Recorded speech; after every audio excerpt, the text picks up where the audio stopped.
I bought this building for $350,000. I sold it for $550,000. How much money did I make? Anybody? Depends how much you paid in interest through the time you had on your loan.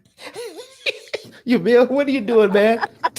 What are you doing? I was hoping Neil said it. I'm learning quick. Listen. We're going to download it to him like Neo in the Matrix. Just sit in the chair, folks. Yes, just sit in the chair. So, Emil, are you telling me I didn't make $200,000 on that? That I should be subtracting out the amount of interest I paid? You got to deduct all your costs, your interest, anything you haven't already deducted from maintenance, construction, any of that. Wow. Isn't that something, ladies and gentlemen? Once you get it, you cannot unsee it anymore. But the bank has been successful, folks, in putting us in a mortgage matrix.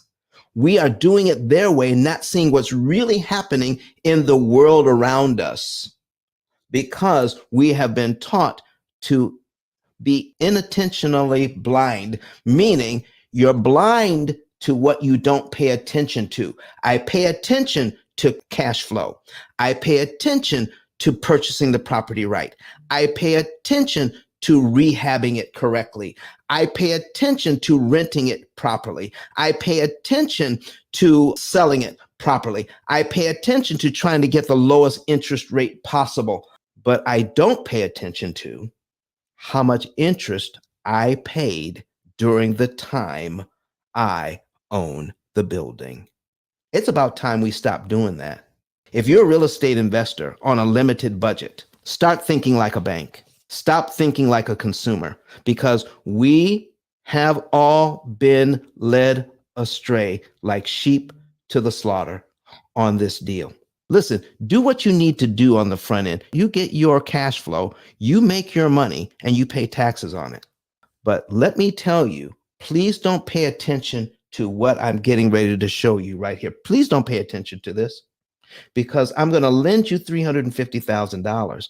And because you've been told, don't worry about how much interest you pay me, your true cost on purchasing this building is $881,000. That's $350,000 that you borrowed that you have to pay back, plus $530,000 in interest that you have to pay because you borrowed the money. So that 7.5% actually becomes 151.717%. It wasn't 7% in the first place. But anyone else would tell you or label that as operating costs. There you go. Ladies and gentlemen, interest paid needs to become part of operating costs. It needs to become part of the conversation, just like any other part of the deal. How much interest will you pay on this deal needs to be part of the deal. You need to talk about it. You need to understand it, and you need to mitigate it. You need to cut the interest cost. Now, here's the big question, can I do everything I need to do with my income from my real estate portfolio to invest? Can I continue to invest all that I intend to invest and save a ton of money in interest simultaneously? What do you think, Emil? You think I could do that? I think you're about to give us a solution. But, here's the thing. When real estate investors hear me, the first thing they hear is, you want to take my investment money and save interest with it. That couldn't be further from the truth. I don't want to touch any of your investment money. Go ahead and invest everything you need to invest. I don't want to touch that at all. Let me give you an example of how you could do this thing.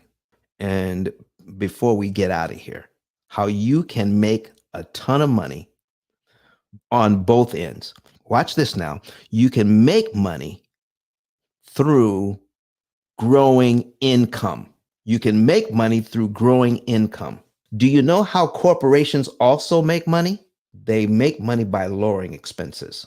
Do they count that as made money, Emil?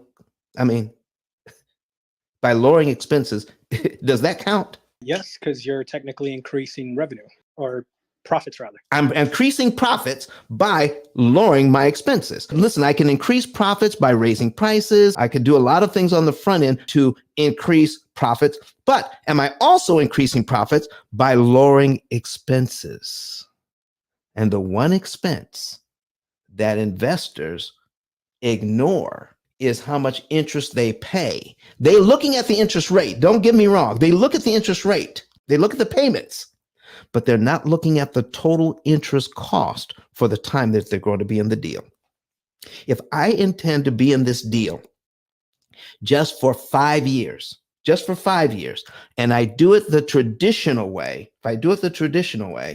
after 60 months, I've paid out $127,000, almost $128,000 in interest just to pay this loan down by almost $19,000. Not even quite $19,000. This is how much equity I've been able to create with the tenants' money that they gave me. Not even $19,000, but I've given away almost $128,000 of the money that they gave me to accomplish this goal.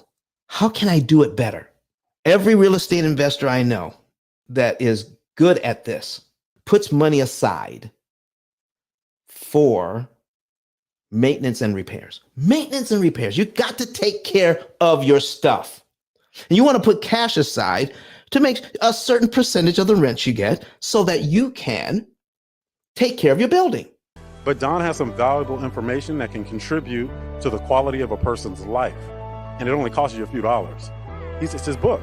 Why not get that? I'm going to go through the P.I.L.L method myself with some of my investment properties. So I'm going to link up with Don, and then I'm going to sit down with him, show him my investment portfolio, and see how I can eliminate interest.